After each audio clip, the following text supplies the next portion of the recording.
Think you know get? These 10 phrasal verbs might change how you speak English forever.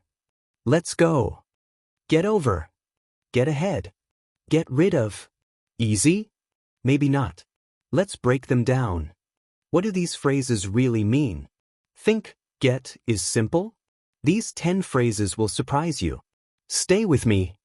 Get up means to rise from bed. It's inseparable, so we don't put anything between get and up. For example, I usually get up at 7 a.m. Get over means to recover from something, like an illness or difficult time. For example, she got over her cold quickly. Get along with means to have a good relationship with someone. For example, I get along with my coworkers. Get back means to return to a place. It's usually used without an object. For example, he got back late last night. Get on means to enter a vehicle like a bus or train. For example, she got on the bus at 9 a.m. Get off is the opposite of get on. It means to leave a form of transport. For example, he got off the train at the wrong stop.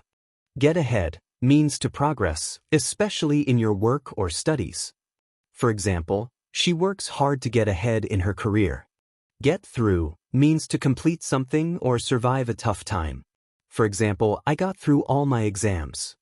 Get across means to express your idea clearly. This one is separable. For example, he got his point across very well. Get rid of means to remove something you don't want anymore. It must stay together.